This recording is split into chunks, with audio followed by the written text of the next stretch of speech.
आज हनुमान जन्मोत्सवाच्या निमित्तानं शक्ती, भक्ती आणि युक्तीचं प्रतीक असलेल्या हनुमानाला, मारुतीरायाला मी सुरुवातीलाच वंदन करतो, नमस्कार करतो. आपल्या सर्वांना हनुमान जन्मोत्सवाच्या निमित्तानं मनापासून या ठिकाणी हार्दिक शुभेच्छा देखील देतो. आज जशी मित्रांनो हनुमान जन्मोत्सव आहे, तसा आज गुड फ्रायडे देखील आहे. अखिल मानव जातीच्या कल्याणासाठी प्रभू येशूंनी बलिदान केल्याचा आजचा हा दिवस आहे. आणि प्रभू येशूंच्या बलिदान दिवसाच्या निमित्तानं त्यांनी त्या काळामध्ये शांतता, बंधुता आणि अखिल मानव जातीच्या कल्याणाचा विचार समाजाच्या पुढं घेऊन जाण्याचं काम केलं. मी त्या गुड फ्रायडेच्या निमित्तानं देखील प्रभू येशूंच्या विचाराचं, त्यागाचं, बलिदानाचं स्मरण करतो, त्यांना देखील वंदन करतो, त्यांना देखील नमन करतो. पण एक गोष्ट लक्षात घ्या, आज या हनुमान जन्मोत्सवाच्या निमित्तानं मारुतीरायाला आपण ज्यावेळेस वंदन करतोय, त्यावेळेस केंद्रातल्या आणि राज्यातल्या भाजप शिवसेनेच्या सरकारचा निषेध देखील करतो. कारण हेच ते सरकार आहे, हाच तो भाजप आहे. त्यांनी पहिल्यांदाच या देशामध्ये मारुतीरायाची जात काढली. तुम्हाला आठवत असेल, म्हणजे याच्या पाठीमागच्या काळामध्ये मगाशी प्रवीणजी गायकवाडांनी सांगितलं, शाहू फुले आंबेडकरांच्या विचाराचा पगडा असणारे प्रवीणजी गायकवाड अनेक वर्ष काम करतायत. आणि असं असताना मागच्या काळामध्ये हे सगळे सुरुवातीचे जनसंघवाले, नंतर जनता पक्षात गेले, नंतर भाजप काढला. यांनी जाती जातीमध्ये अंतर पाडलं. सासवडकरांना तुम्ही आठवा, पूर्वीच्या काळामध्ये निवडणुका लढत असताना हा अमक्या जातीचा, तो तमक्या जातीचा असं कोणी कधी बोलत नव्हतं. परंतु यांनी विटेची पूजा करायला सुरुवात केली, विटा गोळा करायला. आणि पूजा करून म्हणले विटा पाठवायच्या अयोध्येला, मंदिर बांधायला. परंतु काय झालं, मंदिरही बांधलं नाही. निवडणुका आल्या की असं काहीतरी युक्ती काढतील, कुठं विटेचं पूजन करतील, कुठं मंदिर बांधायचं म्हणून सांगतील, कुठं आणखीन काहीतरी लोकांना भावनिक बनवण्याचा प्रयत्न करतील, लोकांना आपलंसं करण्याचा प्रयत्न करतील. हा त्यांचा फंडा अनेक वर्ष त्या ठिकाणी यशस्वी झाला. आणि आता धर्माधर्मामध्ये तेढ निर्माण करून, जाती जातीमध्ये अंतर निर्माण करून, प्रभू रामचंद्राचं नाव घेऊन ह्या सगळ्या क्लुप्त्या झाल्यानंतर आता देवाला देखील जातीच्या मध्ये आणण्याचं काम यांनी सुरू केलेलं आहे. याचा विचार आपण शुद्ध मतदार बंधू भगिनींनी ह्या निमित्तानं केला पाहिजे. कारण उत्तर प्रदेशचेच मुख्यमंत्री, त्यांनीच त्या ठिकाणी योगी आदित्यनाथ यांनी महाबली हनुमान हे जातीनं मागासवर्गीय दलित आहेत असं त्यांनी जाहीर केलं. कुणी सांगितलं त्यांना दलित आहे? आपण कुठल्याही देवळामध्ये दर्शनाच्या करता गेलो तर आपल्या डोक्यात तर येतं की ह्यांची जात कुठली आहे, काय कारण आहे. देव आहे, बाद झाला, आपली श्रद्धा आहे, आपली निष्ठा आहे, आपण दर्शन त्या ठिकाणी घेतो. परंतु त्यांनी सांगितलं हे मागासवर्गीयामध्ये मोडतात. काहींनी तर मग स्पर्धाच लागली भाजपमध्ये. मुख्यमंत्र्यांनी सांगितलं मागासवर्गीय, कुणी सांगितलं की हनुमान जाट समाजाचे होते, कुणी त्याच्या पुढे जाऊन सांगितलं नाही जाट नव्हते, आर्य आले ना, आर्य समाजाचे होते. पुन्हा काही म्हणले आर्य नाही, जाट पण नाही, आर्य नाही, ब्राह्मण समाजाचे होते. त्याच्यानंतर काहींनी सांगितलं नाही रे, तुम्हाला काहीच माहित नाही, आदिवासी समाजाचे होते. पुन्हा एकाच्या सुपीक डोक्यातनं कल्पना आली, आदिवासी नाही, जैन समाजाचे होते. कुणाला काही राहवलं नाही, तो म्हणलं नाही, आपल्या भारतातले मारुतीराय नव्हताच, हनुमान चीनमधनं आले म्हणले. मी एक खोटं नाही सांगत, हे सगळ्या गोष्टी मी तुम्हाला पुराव्यानिशी त्या ठिकाणी दाखवायला तयार आहे. हे जे काही चाललंय हे का चाललं की लोकांचं लक्ष दुसरीकडे डायव्हर्ट करायचं. 5 वर्षापूर्वी विकासाचा मुद्दा घेऊन जनतेला मतं मागण्याचं काम या मोदी साहेबांनी केलेलं होतं. त्याचं उत्तर द्यायला आता त्यांच्याकडे काही राहिलेलं नाही. आणि म्हणून या गोष्टी, हे सगळं होतं ना होतं तोच. एक तर म्हणलं शेवटी नाही नाही तुम्हाला माहिती नाही म्हणले. हनुमान मुस्लिम त्या ठिकाणी होते. ते म्हणले कस काय? म्हणले जसा सलमान, तसा अरमान, तसा सुलेमान, तसा हनुमान. काय करायचं काय? हनुमान पण वर्ण म्हणत असेल आयला काय माझ्या मागे लागली ते. ही अवस्था आहे. का हे सगळं करताय तुम्ही? पहा, काहीतरी 4-5 दिवसापूर्वी अकलूजला सभा झाली. अकलूजच्या सभेमध्ये पंतप्रधान महोदयांनी काय सांगायला पाहिजे होतं? मी काळा पैसा आणायचं ठरवलेलं होतं स्वित्झर्लंडचा, तो का आणू शकलो नाही ते सांगा. 15 लाख या लोकांना देणार होता, ते का नाही दिलं ते सांगा. सरसकट आमचं कर्ज माफ करणार होता शेतकऱ्यांचं, ते का नाही केलं ते सांगा. दरवर्षी 2 कोटी युवकांना नोकऱ्या देणार होता, त्या का देऊ शकले नाही ते सांगा. याच्याबद्दल तुम्ही काहीच बोलत नाही. खर्चाच्या 1.5 आधारभूत किंमत तुम्ही आम्हा शेतकऱ्यांना देणार होता, आमच्या मालाला, धान्याला, भाजीपाल्याला, ते सांगा. त्याच्याबद्दल पंतप्रधान महोदय तुम्ही काहीच बोलत नाही. आणि मधी काय काढलं तर म्हणले राहुल गांधी, शरद पवार हे देशाला 2 पंतप्रधान द्यायला निघाले. कुणी सांगितलं देशाला 2 पंतप्रधान द्यायचं? कुणी एक स्टेटमेंट मला सासवडकरांनी उठा आणि सांगा अजित पवार नाही नाही मोदी साहेब म्हणले ते खरंय, 56 इंच छातीवाल्यांनी सांगितलेलं खरंय. कुणीही म्हणलं नाही. राहुल गांधींनी डिनाय केलं, पवार साहेबांनी डिनाय केलं, हा मुद्दाच नाही. घटनेचे शिल्पकार डॉक्टर बाबासाहेब आंबेडकरांनी जी तुम्हाला संविधान दिलं, तुम्हाला मला कायदा दिला, घटना दिली, हे सगळं घटनेला अनुसरून चाललेलं आहे. आणि त्याच्यामध्ये एकच राष्ट्रपती, एकच उपराष्ट्रपती, एकच पंतप्रधान, एकच मुख्यमंत्री प्रत्येक राज्याला. फार तर तुम्हाला ऍडजस्टमेंट करण्याच्या करता 2-3 उपमुख्यमंत्री केले तर चालतील. आणि तसं करतात काही त्या राज्यात 2-3 त्यांच्या सोयीने. मला वाटतं गोव्याला आता केलं ना. गोवा एवढंच राज्य आहे. आपल्या जिल्ह्या एवढं पण नाही, आपल्या जिल्ह्या एवढं पण नाही, इतकं लहान. आणि तिथं 2 मुख्यमंत्री उपमुख्यमंत्री केले. ठीक आहे, तो त्यांचा मुद्दा आहे, मला त्याच्या खोलामध्ये जायचं नाही. पण आज माझ्या 135-36 कोटी जनतेच्या समोर जे प्रश्न आहेत त्याला पूर्णपणे बाजूला सारून, जी प्रचंड वाढलेली महागाई आहे, जे ₹450 आमचं गॅस सिलेंडर आमच्या काळात होतं ते ₹850 झालंय, पेट्रोल डिझेल वाढलंय, त्याच्याबद्दल काहीच बोलत नाही. यांनी विमा कंपन्यांचं अक्षरशः एवढं काही भलं करून टाकलं की आम्ही शेतकऱ्यांनी 10,000 कोटीचा विमा जर उतरवला पिकाचा तर आम्हाला मिळायचे 4,000 कोटी. 6,000 कोटी ह्या विमा कंपन्यांच्याच मालकीचे व्हायचे. त्याच्याबद्दल पण हे काही बोलत नाही. आज माझे शेतकरी आत्महत्या करतायत. महाराष्ट्रामध्ये 15,000 पेक्षा जास्त शेतकऱ्यांनी आत्महत्या केल्या. इतक्या माझ्या आया बहिणी विधवा झाल्या, भगिनी विधवा झाल्या. त्याचं उत्तर द्या ना नरेंद्र मोदी साहेब, देवेंद्र फडणवीस साहेब, त्याचं बोला.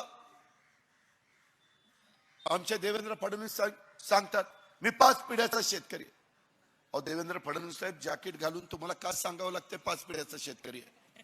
आम्हाला कधी सांगावं लागलं नाही सासवडकरांना आम्ही शेतकरी आहे म्हणून, कारण जातच आमची शेतकऱ्याची. पण ही का तुमच्यावर अवस्था आली?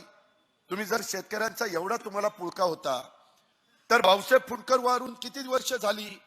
2 वर्ष झाली ते डिपार्टमेंट खाली ठेवलंय. त्या चंद्रकांत दादा पाटलांच्याकडे ऍडिशनल चार्ज एवढं आपल्या कृषी खात्याला एकदम चिल्लर समजतात. ही काय पद्धत झाली? पवार साहेबांनी 10 वर्ष कृषी मंत्री काय करू शकतो हे देशाला नाही जगाला दाखवलं. अन्नधान्याच्या बाबतीमध्ये आपल्या देशाला स्वयंपूर्ण करण्याचं काम हे आदरणीय पवार साहेबांनी केलं. ही पण गोष्ट सासवडकरांना आपल्याला नाकारता येणार नाही. आणि ह्या सगळ्या गोष्टी असताना आता मात्र अखिल देशाचं श्रद्धास्थान असलेल्या मारुतीरायाची जात काढण्याचं पाप हे भाजप वाले करतायत. या पापाचे परिणाम त्यांना भोगावे लागतील.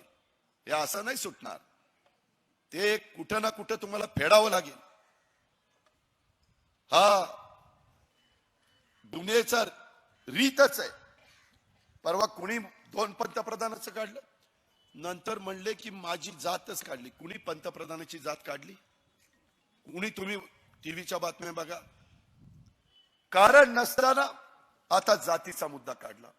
म्हणले माझी जात काढली, जात काढली. पंतप्रधान महोदय, तुम्ही आमच्या देशाचे पंतप्रधान आहेत, भाजपचे पंतप्रधान नाही. त्याच्यामुळे देशाचे पंतप्रधान जी व्यक्ती असती त्याचा भारतीयांना अभिमान असतो, कारण ते लोकशाही पद्धतीने तिथे गेलेले असतात. परंतु आजपर्यंत एवढे पंतप्रधान पंडित जवाहरलाल नेहरूजींच्या पासून डॉक्टर मनमोहन सिंगांच्या पर्यंत होऊन गेले, परंतु एकाही पंतप्रधानांनी कधी जात काढलेली तुम्ही ऐकलं नसतं. एकाही पंतप्रधानांनी कुठल्या परिवारावर भाषण केलेलं तुम्ही ऐकलं नसेल. राहुल गांधी, प्रियंका गांधी तरुण आज काम करू पाहत आहे. त्यांच्या घराण्याला इतिहास आहे, परंपरा आहे. त्यांच्या आजीनं, त्यांच्या वडिलांनी बलिदान दिलेलं आहे, हे कोणी नाकारू शकत नाही. आणि असं असताना त्या मुलांची, दोघांची तुम्ही चेष्टा, टिंगल टवाळी करता. तुमच्या घरात मुलं बाळ नाही म्हणून तुम्हाला कळत नाही, परंतु ज्यांच्या घरात मुलं बाळ आहेत त्यांना कळतं ना. हे बरोबर नाही. मला कुणाचा अनादर पण करायचा नाही, पण ज्या पद्धतीनं तुमचं राजकारण चाललंय, ज्या प्रकारे तुम्ही बदनामी करता, आम्हाला पंतप्रधान महोदय एका उत्तर द्या ना एका प्रश्नाचं. 540 कोटी रुपयाचं राफेलचं विमान तुम्ही 1600 कोटीला का घेतलं? अनिल अंबानी यांना फ्रान्स देशाने 1120 कोटीचा टॅक्स माफ का केला? याचं उत्तर आम्हाला मिळालं पाहिजे. जर आमच्या सासवडच्या कुठल्या व्यापाऱ्यांनी किंवा शेतकऱ्यांनी व्यवसाय केला आणि त्यानं काही माल परदेशात पाठवला, त्याला टॅक्स माफ होणार आहे का? नाही. मग यांना 1150 कोटी का टॅक्स माफ झाला? कुणामुळे झाला? हा प्रश्न आम्ही विचारणार. तुम्ही 8 नोव्हेंबरला एका रात्रीत सांगितलं 1000 आणि 500ची नोट आजपासून कागद. अरे आजही पीडीसीसी बँकेत मी संजय काम करतो, 22 कोटी रुपये मला वाटतं तिथं पडून आहे. 2-2.5 वर्ष झाली राव, 22 घेण्याचं पडून आहेत राव, घेत पण नाही. सुप्रीम कोर्टात गेलो आम्ही, कुणी पैसे दिलेत ते पण तिथं प्रत्येकाच्या अकाउंट मधला लिहून दिलेलं आहे, त्या व्हाउचरवर आले तरी देखील पैसे घेत नाही. हे जे काही चाललंय, हम करे सो कायदा, त्यांच्या मनात आलं त्यांनी केलं आणि आपण गप्प बसून ऐकायचं. विचार स्वातंत्र्य, मत स्वातंत्र्य, विचारांची लढाई विचारांनी झाली पाहिजे. परंतु आता चौकशीचा ससेमारा पाठीमागे लावला जातो, कुणाला त्याच्यामध्ये अडकवलं जातं, त्रास दिला जातो, त्याचं खच्चीकरण केलं जातं. देशाच्या इतिहासामध्ये असं कधी घडलं नव्हतं. काही विरोधी पक्षाच्या उमेदवारांवर जाणीवपूर्वक धाडी टाकल्या जातात. हे असं का? कुणी चुकीचं वागत असेल तर ठीक आहे ना. तुमच्या विरोधात भाजपच्या बोललं, सरकारच्या बोललं की त्याला देशद्रोही ठरवलं जातं, आणि त्यांच्या बाजूनी बोललं की त्याच्यासारखा माणूस नाही, फार बांधण्याचा पुतळा आहे. कालपर्यंत काही माणसं आमच्या मांडीला मांडी लावून बसायची, तेव्हा ती वाईट होती. आता त्यांच्याकडे गेली की ती इतकी चांगली झाली की आपण एखाद्या ठिकाणी गोमूत्र कसं शिंपडतो तसं त्यांना गोमूत्र शिंपडून एकदम पवित्र पवित्र करून टाकलं. मागचं सगळं झालं गेलं गंगेला मिळालं, ही अवस्था आहे. आणि हे कुणी नाकारू शकत नाही. ही निवडणूक नवीन पिढीच्या भवितव्य ठरवणारी निवडणूक आहे. साक्षी महाराज भाजपचे सांगतात की आम्ही आता पुन्हा सत्तेवर आलो तर पुन्हा निवडणुका होणार नाही, असंही सांगतायत. आणि दुसरीकडनं सांगतायत साक्षी महाराज मला मत नाही दिलं तर तुला शाप देऊ. आमच्या सुशीलकुमार शिंदेच्या विरोधात एक असेच उभे आहेत. त्यांनी काय सांगितलं? देवाकडे जाऊ नका म्हणले, मीच देव आहे, माझ्याच पाया पडा, मला बटन पण दाबा पाया पण पडा, सगळंच एका ठिकाणी. ही अवस्था. त्याच्यात ते संभाजी भिडे, ते तर म्हणले माझ्या दारात आंब्याचं झाड आहे बाबांनो, या आंबा खा तुम्हाला मुलगा होईल. आता ह्याच्या आंब्याच्या झाड खालते फळ खाल्लं की मुलगाच होतोय, मुलगी नाही मुलगाच. किती बनवाल, अरे किती फसवाल, किती गाजर दाखवाल. काय खरं नाही यांचं. म्हणून ही निवडणूक महत्वाची आहे. इथला तर तुमचा पोपट संजय काय सारखा मिठू मिठू मिठू करतो. काय बावसळून गेलाय का काय झालंय काय कळलं नाही, गोंधळून गेलाय.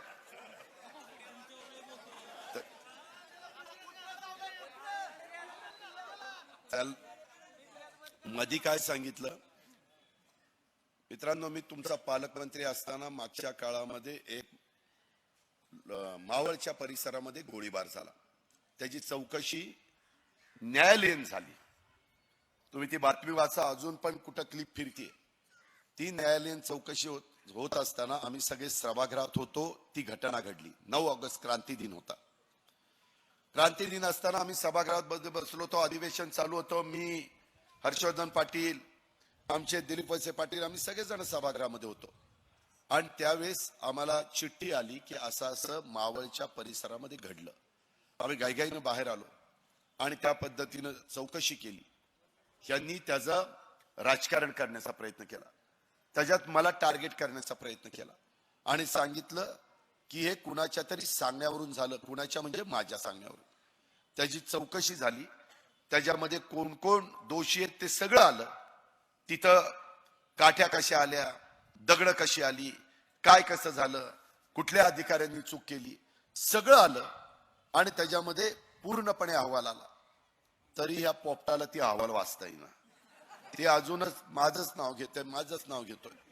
मित्रांनो, पाठीमागच्या काळामध्ये मी ज्यावेळेस तुम्ही सगळ्यांनी 91 साली मला खासदार केलेलं होतं, प्रचंड मतदान केलेलं होतं आणि त्याच्यामुळे मी मनामध्ये ठरवलं होतं आपण एकही काम न करता फक्त राजीव गांधी आणि शरदराव पवारांनी दिलेले उमेदवार या नात्याने माझ्या पुरंदरवासियांनी मला प्रचंड मतदान केलेलं आहे. ज्यावेळेस आपल्याला संधी मिळेल त्यावेळेस आपल्याला तिथं काम करून दाखवायचं. मी माझ्या परीनं अनेक प्रकारची कामं करण्याचा प्रयत्न केला, परंतु एकदा 99 साल होतं, माझ्याकडे कृष्णा खोरे महामंडळ होतं आणि त्यावेळेस माझा पुरंदर तालुका, माझा बारामती तालुका, इथं कुठेतरी पाणी आणलं पाहिजे. त्या भागामध्ये काही ठिकाणी कुसळच उगवतं, दुसरं काही उगवत नाही. आणि म्हणून एक योजना होती पुरंदर उपसा सिंचन योजना. मी फाईल मागवली. युतीच्या काळामध्ये ते 330 कोटीची होती. मी पुन्हा फेर टेंडर काढलं आणि ती फेर टेंडर 220 कोटी रुपयाचं टर्नकी बेसिसवर आलं. मी ते टेंडर फायनल केलं, सही केली, काम सुरू झालं.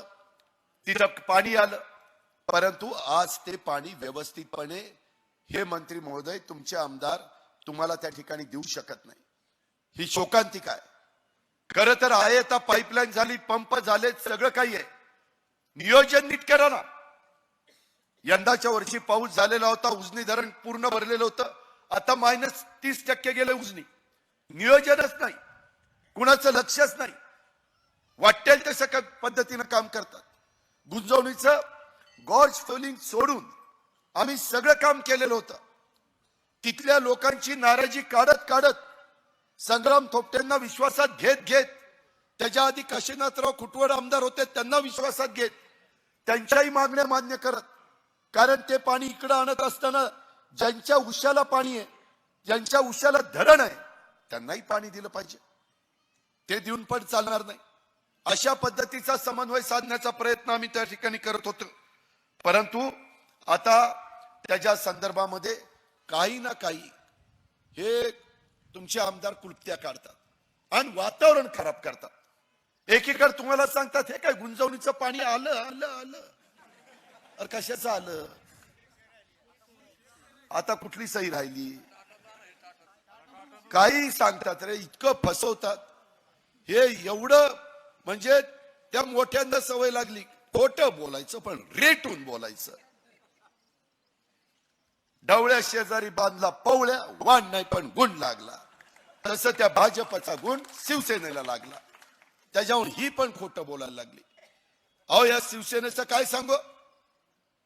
मध्ये वेगवेगळ्या समाजांनी आंदोलन केली, आरक्षण मागितलं. धनगर समाजाला दिलं नाही, लिंगायत समाजाला दिलं नाही, माझ्या मुस्लिम समाजाला दिलं नाही.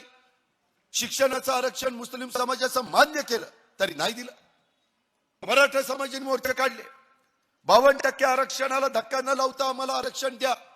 गरिबांना द्या, त्याच्यामध्ये मोर्चे निघाले, मुक मोर्चाचा मुका मोर्चा करून चेष्टा केली या शिवसेनेवाल्यांनी. विसरला का? त्यावेळेस त्यांना नाही कळलं शिवसेनेवाल्यांना आपण एवढ्या मोठ्या समाजाला नाराज करतोय. मुका मोर्चाचा मुका मोर्चा कार्टून काढलं, 2 जण मुका घेत आहेत त्याचा, काढा अजून पेपर.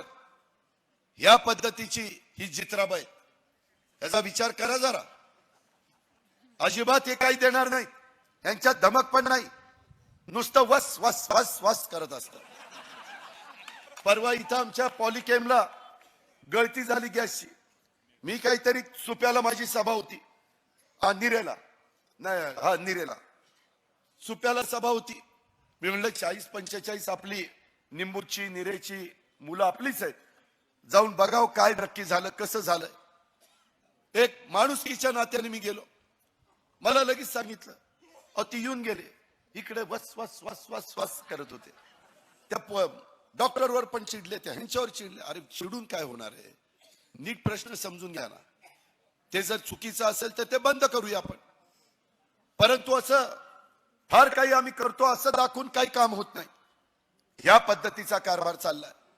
मी आपल्याला सांगतो, तुम्हाला उद्याच्या निवडणुकीच्या निमित्तानं खरोखरीच गुंजवणीचं पाणी पाहिजे असेल तर युपीएचं सरकार केंद्रात आणलं पाहिजे. त्याच्याकरता पंजा आणि घड्याळ आणि आमच्या हातकणंगलेला आणि सांगलीला बॅट, ह्या खुणा तुम्ही मतदान केलं पाहिजे. आणि पुढे विधानसभेला आघाडीचं सरकार आलं पाहिजे. ह्याच्यासाठी पाणी तुम्हाला मिळणार नाही. अरे पाणी देण्याचे रग असावी लागते. लात मारील तिथं पाणी काढण्याची धमक नेत्यामध्ये असली तर पाणी मिळतं. ही लात मारेल तिथं पाय मोडून घेईल. काय सांगू तुम्हाला, ही कशाचं पाणी देतोय तुम्हाला. त्याच्यामुळं हो का, पुरंदर उपसा पाईपलाईन दुरुस्तीसाठी शेतकऱ्यांकडनं पैसे घेतले. आता तुम्ही त्याला बटन दाबल्यावर ती करणारच तसं. तुम्ही बटन बरोबर दाबा, सगळं बरोबर होईल. त्याच्यामुळं हे जे काही आहे, आता तर परवा तर काहींनी इथं नवीनच डोकं चालवलं, म्हणले आता टाटाचंच पाणी आणायचं. आता काय, तो प्रस्ताव मी स्वतः मंत्री असताना 1.25 TMC पाणी टाटाचं आम्ही मुळा नदीमध्ये घेतलं. मुळशी तालुक्यामधले शेतकरी म्हणले की दादा आमच्या उशाला धरण आहे, पण आमच्या नदीमध्ये 4 महिने उन्हाळ्याचं पाणी नसतं, म्हणून आम्ही टाटाला पवार साहेबांच्या बरोबर मीटिंग केली आणि ते पाणी तिथं आणलं. आता आपलं शहर वाढतंय, पुण्याला पाणी जास्त लागतंय, त्यांना दिलं पाहिजे. वरसगाव पंचायत खडकवासला टेमघरचं पाणी आता तिकडे जातंय. आणि म्हणून मी एक त्यांना प्रस्ताव सुचवला की बाबा आता तुम्ही तिकडनं 5-6 TMC पाणी पुण्याला प्यायला घ्या, म्हणजे पुरंदर तालुका, बारामती तालुका, इंदापूर तालुका, हवेली तालुका यांना जे पाणी कमी पडतं ते पाणी कमी पडणार नाही. आता मुख्यमंत्री हे सांगून मला 4 वर्ष झाली. आता हे म्हणतात आता बाळा भेगडे, विजयराव शिवतरे आणि राहुल कुल या तज्ञांची कमिटी, आणि मग ही तज्ञ एकमेकाच्या डोक्यात डोकशी घालणार आणि मग चर्चा करणार. आणि ते पाणी कसं आणायचं, केव्हा आणायचं, कधी द्यायचं, कुठली निवडणूक येणार आहे, हे निवडणूक आली की एका निवडणुकीत नारळ फोडतात, पुढच्या वेळेसच्या निवडणुकीत टिकाव टाकतात आणि त्याच्या पुढच्या निवडणुकीत आणखीन काहीतरी करतात. त्याचं मूर्तिमंत उदाहरण म्हणजे युगपुरुष छत्रपती शिवाजी महाराजांचं स्मारकाचं भूमिपूजन केलं. सासवडकरांनो, जर कधी मुंबईला गेला तर अरबी समुद्रात राज्यपालांचं गव्हर्नर हाऊस आहे आणि इकडं मरीन ड्राईव्ह आहे, त्याच्यामध्ये ती जागा आहे. अजून एक दगड लावला नाही, एक दगड लावला नाही. हिंदू मिलची जागा घटनेचे शिल्पकार डॉक्टर बाबासाहेब आंबेडकरांच्या करता घेतली, काही केलं नाही, फक्त भूमिपूजन करून टाकली. अशा पद्धतीचं यांचं राजकारण आहे. यांना काही करायचं नाही आणि त्याकरता देश पातळीवरचे सगळे दिग्गज नेते एकत्र आले. राहुल गांधी, पवार साहेब आणि बाकीच्या दिग्गज नेत्यांचे हात बटकळ करण्याच्या करता आपल्याला उद्याच्या 23 तारखेला सुप्रियाला, मोहन जोशींना उद्याच्या 23 तारखेला पुण्यातनं, 29 तारखेला डॉक्टर अमोल कोल्हेंना शिरूरमधनं, पार्थला मावळातनं छत्रपती उदयनराजे भोसलेंना 23 तारखेला साताऱ्यामधनं, आमच्या माढ्यातनं संजय मामाला, पलीकडं मध्ये मतदान झालं सुशीलकुमार शिंदेचं, त्यांना त्या भागातनं, आणि इकडे संग्राम जगतापांना, असे अनेक जण चांगले चांगले उमेदवार देण्याचा प्रयत्न काँग्रेस, राष्ट्रवादी काँग्रेस आणि त्यांच्या मित्र पक्षांनी केलेला आहे. त्यांना आशीर्वाद देण्याचं काम, त्यांना भरभक्कम पाठिंबा देण्याचं काम आपण त्या ठिकाणी केलं पाहिजे. तुमची थोडीशी 4 वाजताची वेळ होती, गैरसोय होती, त्याच्यामुळे मागच्या लोकांना जरा डोळ्यावर ऊन येत होतं, परंतु थोडस सहन केलं की कसं चांगलं होतं ते आता दिसतंय. तसं आता यांना खूप सहन केलं, फार सहन झालं. ही लोक आपलं काही रे भलं करणार नाही. यांनी जीएसटी आणून आपल्या व्यापाऱ्यांचं कंबरड मोडलं, शिक्षणाचा खेळखंडोबा केला, भरत्या बंद केल्या, काही हे करत नाही. लाभार्थ्यांचा लाभ बंद केला, मुद्रा लोन काहीच कुणाला फायदा नाही. कशाची मुद्रा आणि कशाचं लोन, काही करत नाही. Smart city, smart village, make in India, make in Maharashtra, नावं तर अशी काढलीत, कुणाच्या सुपीक डोक्यातनं निघाले कुणाला माहिती. काम करायचं नाही, पण नावं ऐकूनच माणूस निम्मा अर्धा गारच होतोय. त्याला लईच भारी दिसते, लईच भारी दिसते. अरे कशाचं भारी, वाट लागली, गरीब गरीब झाला आणि अडाणी आणि अंबानी श्रीमंत झाले, आणि मल्ल्याने ही सगळी तर ते पैसे घेऊन कुठे गेली, पळून काढलंच नाही यांना. तर सगळ्या बँका उघडल्या, सगळ्या लोकांना त्या ठिकाणी अक्षरशः आर्थिक बाबतीमध्ये त्यांचं वाटोळ करण्याचं काम या राज्यकर्त्यांनी केलेलं आहे. आणि म्हणून माझी तुम्हाला विनंती आहे की यांच्या कुठल्याच गोष्टीवर त्या ठिकाणी विश्वास ठेवू नका. परवा तर पंतप्रधानांनी औस्याच्या सभेमध्ये पुलवामा येथील शहीद जवानांना श्रद्धांजली म्हणून भाजपला मत द्या. अरे पट्टे, जवान आमच्या भारताचे आहेत, आपल्या सगळ्यांच्या भारताचे, ते तिथे शहीद झाले. पंतप्रधान गुप्तचर यंत्रणा काय करत होते? 40 पेक्षा जास्त जवान शहीद झाले. 300 किलो आरडीएक्स आत आलंच कसं? गुप्तचर यंत्रणा फेल नाही गेली? कुणाच्या अंडर आहे? कोण प्रमुख आहे? पंतप्रधानांच्या अंडर ते खात आहे ना? याचाही विचार आपण करत नाही. आणि खुशाल ते म्हणतात जवान शहीद झाले त्यांना श्रद्धांजली म्हणून यांना शिक्के मारा. याचा विचार तुम्ही करणार आहे का नाही? कधी इंदिरा गांधींनी त्या काळामध्ये बांगलादेशची निर्मिती केली, बांगलादेशची निर्मिती केली म्हणून मला मत द्या, इंदिरा गांधी कधी म्हणल्या? लाल बहादूर शास्त्रींनी कधी युद्ध केलं म्हणून मत द्या सांगितलं? हे राजकारण आपल्याला परवडणार नाहीये. म्हणून राज ठाकरेंनी 5 वर्षापूर्वी त्यांना पाठिंबा दिला होता. राज ठाकरे म्हणले नाही रे, नाही नाही नाही नाही, ही लयच वांगाळ माणसे, लय लय वांगाळ, त्यापेक्षा ही परवडली, ही म्हणजे ही. आणि नुसते राज ठाकरे नाही म्हणले, शेतकरी संघटनेचे नेते राजू शेट्टी, ती तर लय बेकार, ही लय चांगली होती. अशा पद्धतीची ही लोक त्यांना सोडून येतात. त्यांचा कुठले उमेदवार उभा नाही राज ठाकरेंचा, याचा विचार करा. आणि भाजपवाल्यांचं डोकं काय चाललंय? अरे राज ठाकरेंची एवढी मोठी सभा होतीये, त्याचा खर्च कशात घालायचा? आरती बघतील ना, तुला कशात घालायला निघालं? कशात काय घालावं ती बघतील, तू कशाला बघतो? काही चाललंय. मध्ये बघा विनोद तावडे म्हणले नाही नाही, या स्टेजचा खर्च, त्या खुर्च्यांचा खर्च, त्या सभेचा खर्च कशात घालायचा? 5 वर्षापूर्वी राजसाहेब ठाकरे आमच्या विरोधामध्ये सभा घेत होते. संजय, त्यावेळेस आपण कधी म्हटलं की खर्च कशात घालता? बघतील ना निवडणूक अधिकारी, ते काय आमचं काम आहे काय? ज्याचं काम त्यांनीच करावं तीच बरं दिसतंय. आता नको त्याचं काम आम्ही हातात घ्यायला लागल्यानंतर आमचे लाखाचे 12,000च होतील. त्याच्यामुळं त्या सगळ्या गोष्टीचा विचार करा. अजून अमोल कोल्ह्यांना बोलायचंय, पुढे आमच्या 2 सभा आहे. पण ज्या प्रचंड संख्येने सासवडकर तुम्ही या ठिकाणी उपस्थित राहिला, मी तुम्हाला मनापासून धन्यवाद देतो. अतिशय चांगल्या विचाराने आम्ही सगळेजण एक आलेलो आहोत. त्याला दृष्ट लागून न देण्याचं काम आपण सगळेजण मिळून करूया. आणि उद्याचा भारत देश पुन्हा चांगल्या विचाराच्या लोकांच्या हातामध्ये देण्याचं काम ह्या लोकसभेच्या निवडणुकीच्या निमित्तानं करत असताना त्याच्यानंतरच्या निवडणुकीमध्ये पुन्हा आघाडीचं सरकार आपल्या महाराष्ट्रामध्ये सत्तेवर येण्याच्या करता देखील आपण सगळ्यांनी जीवाचं रान करा आणि ह्या पोपटाला मात्र आता कुठंतरी घरी पाठवा. आता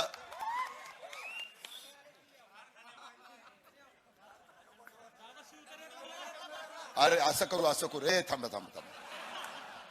आमच्या नगर जिल्ह्यात नेवास्याला आम्ही एक कारखाना काढलाय.